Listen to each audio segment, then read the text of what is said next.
હઠયોગની કલ્પનાઓની પરખ. શબ્દ 16. રામુરા જીજી જંતર બાજે, કર ચરણ બિહુના નાચે. કર બીનું બાજે સુને શ્રવણ બીનું, શ્રવણ શ્રોતા સોઈ. પાટણ સુબોસ સભા બીનું અવસર, બુજો મુનિ જન લોઈ. ઇન્દ્રિય બીનું ભોગ સ્વાદ, જીફિયા બીનું અક્ષય પિંડ બિહુના. જાગત ચોર મંદિર તહાં મૂશે, ખસમ અછત ઘર સુના. બીજ બીનું અંકુર પેડ બીનું, તરીવર બીનું ફૂલે ફલ ફરિયા. બાજકી કોખ પુત્ર અવતરિયા, બીનું પગ તરવરી ચઢિયા. મસી બીનું દ્રાયત, કલમ બીનું કાગદ, બીનું અક્ષર શુદ્ધિ હોય. શુદ્ધિ બીનું સહજ જ્ઞાન બીનું જ્ઞાતા, કહી કબીર જન સોઈ. આનો ભાવાર્થ: હે રમૈયા રામ, યોગીઓને બહુ મોટો ભ્રમ છે. તેઓ કહે છે કે ખોપરીમાં જે ઝીણ ઝીણ અવાજ ગુંજે છે ને, તે અનાહતનાદ છે. તે જ બ્રહ્મ ધવની છે. ત્યાં હાથ પગ વગર જ નાચ થાય છે.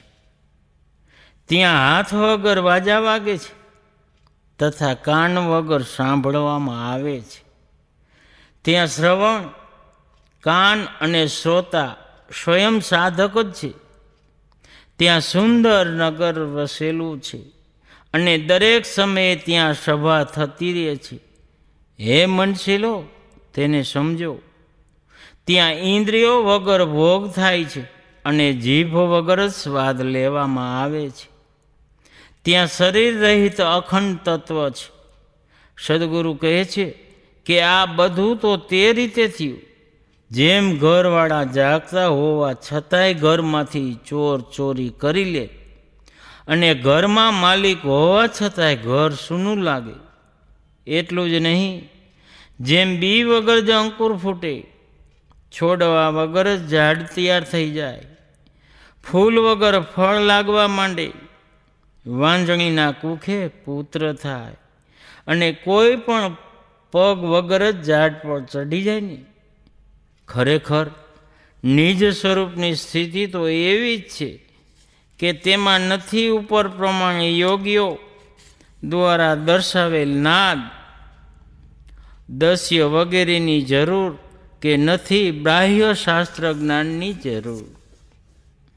તેની યાદ તો શાહી ખડીઓ, પેન, કાગળ તથા અક્ષરો વગર થાય છે. તેમાં બહારના યાદ પણ નથી. શાસ્ત્ર જ્ઞાન વગર જ તે સહજ જ્ઞાતા જ્ઞાન નિધાન છે. એટલે કબીર સાહેબ કહે છે કે તે જ મનુષ્ય ખરો જ્ઞાની છે, જે પોતાના સહજ જ્ઞાન સ્વરૂપમાં રમે છે. વ્યાખ્યા: સદગુરુએ આ શબ્દમાં હઠયોગીઓને માન્યતાઓની સામાન્ય પરિચય કરાવ્યો છે. હઠયોગીઓ માને છે કે કાન બંધ કરી દેવાથી ખોપરીમાં જે ઝીંઝી ઝીંઝી ગુંજન સંભળાય છે ને, તે અનાહતનાદ છે. તે જ ધવની બ્રહ્મ છે. તે અવાજમાં તેઓ ઘંટ, નગારું, મુંદક, શરણાઈ, વાંસળી વગેરેના જુદા જુદા સ્વરોની કલ્પના કરે છે. હકીકતમાં કાન બંધ કરી અને ચિત્ત એકાગ્ર કરી જ્યારે એને સાંભળવામાં આવે છે, ત્યારે તેમાં અનેક સ્વરોની કલ્પના થવા માંડે છે. આ બધું નસોની ઝણઝણાટી છે. જેમ વિદ્યુત તારના થાંભલા પાસે કાન ધરીને સાંભળીશું તો ત્યાં ગણગણાટનો અવાજ સંભળાય છે. પહેલાંના જૂના જમાનાના ટેલિફોનના થાંભલામાં કાન રાખીએ તો તેમાં પણ ઝણઝણાટનો અવાજ સંભળાય છે. તેમ કાન બંધ કરવાથી નાડીઓની ગતિ થતી ધવની ખોપરીમાં સંભળાય છે. નથી તે બ્રહ્મધવની કે નથી તેમાં સ્થિત થવાની મોક્ષ ગતિ.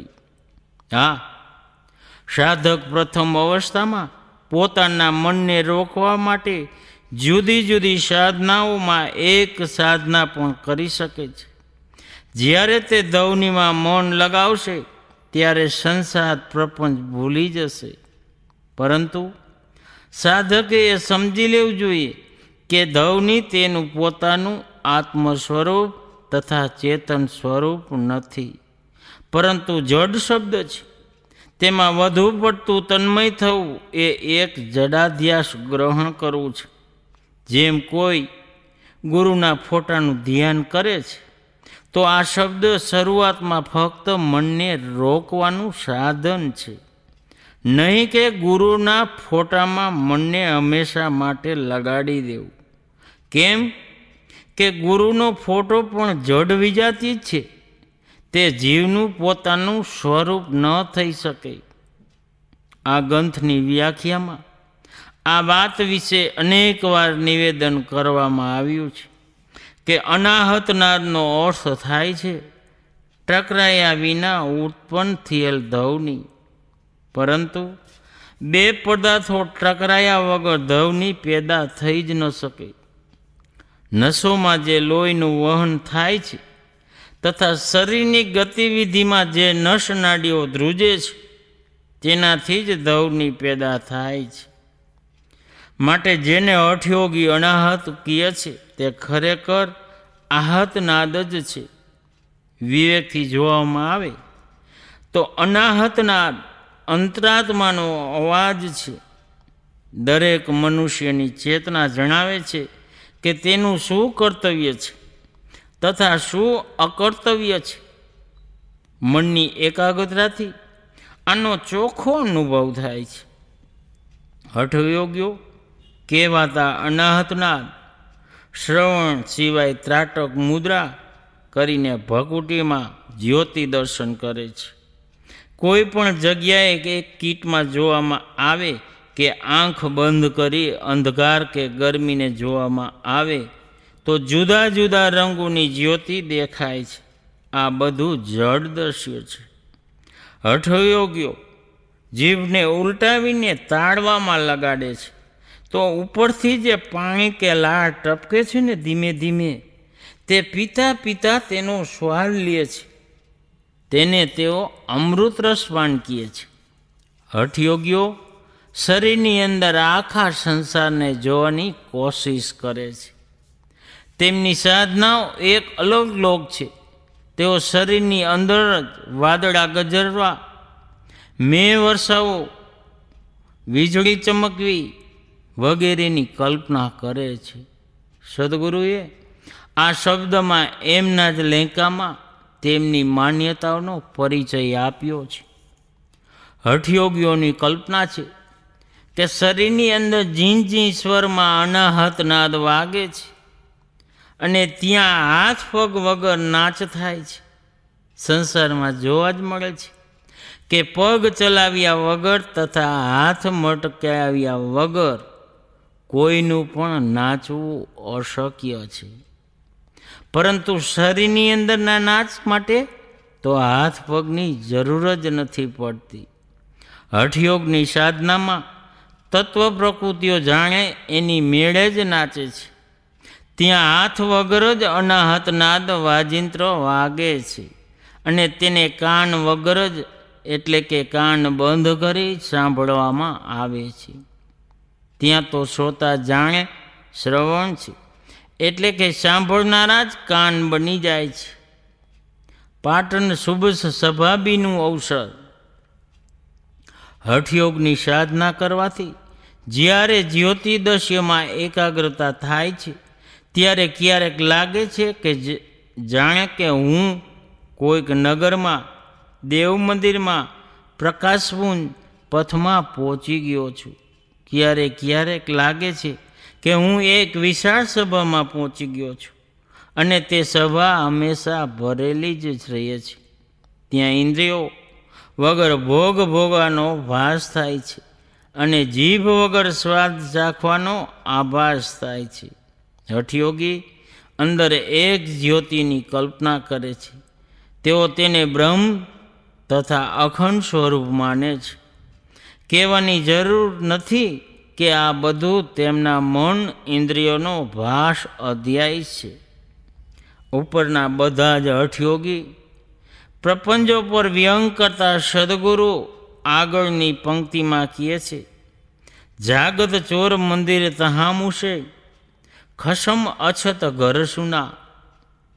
મકાન માલિક જાગતું હોય અને તેના ઘરમાંથી તેના દેખતા ધનની ચોરી થઈ જાય અને ઘરનો માલિક ઘરમાં જ બેઠો હોય પરંતુ ઘર સૂનું લાગે.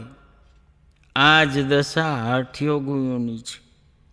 તેમાં સ્વયં ચેતન સ્વરૂપ હોવા છતાં પણ જડ શબ્દ જ્યોતિદર્શીઓ વગેરેમાં ભૂલા પડ્યા છે. આ જ જાણે તેમના જાગતા હોવા છતાં પણ તેમના હૃદયમાંથી તેમના આત્મધનની ચોરી થઈ રહી છે, જે પોતાના આત્મારામ તથા પોતાના ચેતન સ્વરૂપમાં સ્થિત ન થતા મનના ભાષ અધ્યાસમાં રમે છે. તેમનું જ્ઞાનધન જાણે કે ચોરાઈ ગયું છે. જાગત ચોર મંદિર તહામુશે. આના પર એક મનોરંજન વાર્તા છે કે એક દંપતીના ઘરમાં પથારીમાં આડા પડ્યા હતા બે માણા, અને બંને જાગતા હતા. રાતનો ટાઈમ હતો. પાછળની બાજુથી અગાસી પર ચોર ચડ્યો અને એના આંગણામાં ઉતરો. પત્નીએ એના પતિને કીધું કે ઘરમાં ચોર આવ્યો. પતિએ કહ્યું, હા, એ હું પણ જોઈ રહ્યો છું અને જાણી પણ રહ્યો છું.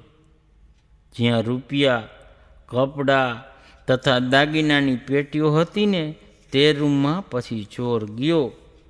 પત્નીએ ફરીવાર તેને સાવચેત કર્યો એના પતિને કે ફરીથી તે જ વાત એને કહેવામાં આવી. હા, બોલમાં, મને ખબર છે, હું બધુંય જોઈ રહ્યો છું, તું શાંતિ રાખ. જ્યારે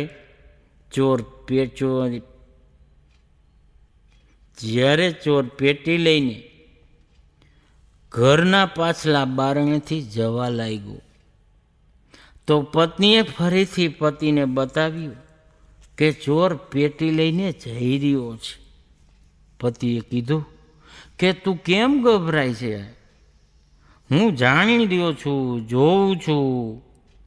જ્યારે ચોર સામાન લઈને જતો રહ્યો ત્યારે પુરુષ ઉઠીને તલવાર, બંદૂક લઈને પોતાની બહાદુરી દેખાડવા માંડ્યો.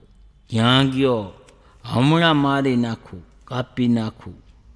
ખરેખર તો પુરુષ બીકણ હતો અને તેના જાગતા હોવા છતાંય ઘરમાંથી ધન ચોરાઈ ગયું. આ જ દશા હઠયોગોની છે. તેઓ ગર્વ કરે છે કે અમે જ્ઞાની છીએ, અમે સત્યનું મોતી મેળવી લીધું છે, પરંતુ તેઓ ભાષ અધ્યાસમાં પડીને કાંકરા ભેગા કરે છે. ખસમ અછત ઘર સુના. ખસમ માલિકને કહેવાય છે. આ ઘરનો માલિક જ્ઞાન વિજ્ઞાનનો સ્વામી મનુષ્યનો અંતરાત્મા છે, ચેતન જીવ છે, પરંતુ તેનું જ્ઞાન તથા સ્થિતિ ન બનાવતા મન ઇન્દ્રિયો દર્શ્યોમાં ગૂંચવાઈ જવું જાણે કે માલિકના ઘરમાં હોવા છતાં ઘર સૂનું છે. હઠયોગી જડભાસમાં ફસાઈ પોતાના આપાને ભૂલી ગયા છે. પોતાનો આપા પોતાની ચેતના છે અને તેને ભૂલીને જે કાંઈ શ્રાવ્ય દૃશ્ય વગેરે જડભાસ છે તેને જ લક્ષ્ય માની રહ્યા છે. બીજ બીનું અંકુર પેડ બીનું તરીવર, બીનું ફૂલે ફલ ફર્યા, બાંજકી કોખ પુત્ર અવતર્યા, બીનું પગ તરીવર ચઢ્યા. એટલે કે હઠયોગીઓને તેમના યોગાભ્યાસમાં જે કાંઈ મળે છે તે તેમનું પરમ તત્વ તથા નિજ સ્વરૂપ હોવું એવી જ રીતે અશક્ય છે. જેવી રીતે બી વગર અંકુર ફૂટે, છોડવા વગર ઝાડ તૈયાર થવું, ફૂલ વગર ફળ હોવું, વાંજને પુત્ર થવો તથા પગ વગર ઝાડ પર ચડવું, આ બધું જેમ અશક્ય છે, તેમ શબ્દ, જ્યોતિ, ભાસ વગેરે મારું નિજ સ્વરૂપ, મારું પરમ નિધિદાન તથા મારી ચિરસ્થિતિ હોવી અશક્ય છે. મસી બીનું દ્રાયત કલમ બીનું કાગદ, બીનું અક્ષર સુધી હોય, સુધી બીનું સહજ જ્ઞાન, બીનું જ્ઞાતા, કહીએ કબીરે જનસોઈ. આ બંને પંક્તિઓમાં સદગુરુ જણાવે છે કે જે આપણું પ્રાપ્તવ્ય છે, પરમ તત્વ તથા નિજ સ્વરૂપની સ્થિતિ છે, તેના માથે નથી હઠયોગની જરૂર કે નથી શાસ્ત્ર જ્ઞાનની. તેના માટે તો સ્થિતિ પ્રજ્ઞ સદગુરુની સેવા કરી નિજ સ્વરૂપનો ભેદ જાણવો જોઈએ અને તેમાં સ્થિત થવું જોઈએ. તેના માટે શાહી, ખડિયો, કલમ, કાગળ તથા અક્ષરની જરૂર નથી. તે બધા વગર ફક્ત ગુરુ ઉપદેશ, સ્વવિવેક તથા સ્વસમાધિ જ આપણા ઘરની સુધી ભાન થઈ જાય છે. યાદ, હોશવાસ, ભાન તથા ચેતન સુધી કહેવાય છે. આ સુધી પણ સંસારી સુધી નથી. જો તમે સંસારી યાદ, સંસારી જ્ઞાનની વાત કરતા હો તો હું કહીશ કે તે સુધી અને જ્ઞાન વગર જ આ સુધી તથા જ્ઞાન છે. આ સુધી, આ જ્ઞાન પોતાના ચેતન સ્વરૂપનું જ છે. સંસારને ભૂલી જવો એ જ પોતાની સુધીમાં આવું છે. સુધી બીનું સહજ જ્ઞાન, બીનું જ્ઞાતા, સંસાર સુધીની સંસારી વ્યવહાર, સંસાર જ્ઞાનથી હટી સહજ સ્વરૂપનું જ્ઞાન, સ્વરૂપની સુધી રાખનાર જ ખરા જ્ઞાની છે.